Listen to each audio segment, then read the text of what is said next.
In this video, we'll talk about cluttered home equals cluttered mind, how to reduce the mess. First, let us take a look at the home. A cluttered home leads to a cluttered mind. Then we'll examine some ways that you can reduce the mess so you can regain some essential control over your life. The problem of the cluttered home. Why do we end up acquiring clutter in our homes? There are several reasons behind this. Let us look at some of the most common. You don't know when it's time to get rid of items. In many households, there's a lot of confusion about when the time has come to sell, donate, shred, or throw away items when they're no longer used or needed. You don't have anywhere to store things properly, or you just don't know how to store it. You have no organization routine to follow in the home. You don't have sufficient storage space or solutions. You persistently keep common clutter sources around. You regularly buy things that you don't need or use. You lack the ability to let go of items, especially those with some sentimental value.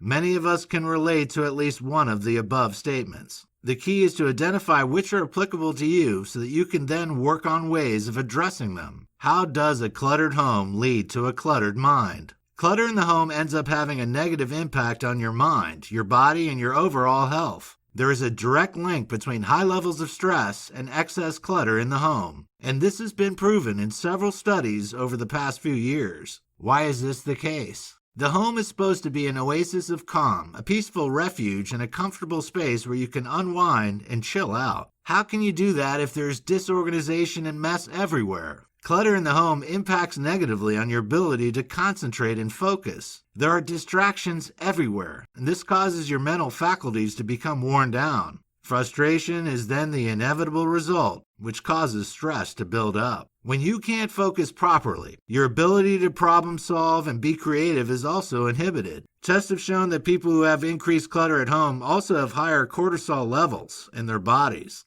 Cortisol is a stress hormone that triggers a flight or fight response. When levels of this hormone are high, we cannot truly relax or unwind effectively, and we're constantly in a state of high alert. Meanwhile, those whose homes are tidier, more organized, have happier and less stressed lives. One further problem that clutter can cause in terms of mental health is the feeling of guilt that can build up over time. Knowing that you should be keeping your home spotless but not seeming able to find the motivation or the time to get the job done can increase anxiety levels. That makes it even harder to relax or enjoy yourself during your potential downtime. You're constantly thinking about all the many tasks and chores that are incomplete and that still remain to be done. The areas to tackle. The average home has many areas where clutter can begin to gather and accumulate. However, there are 4 key areas that you should look at first when preparing to get organized and to take back control of your life. First, take a look at your floors.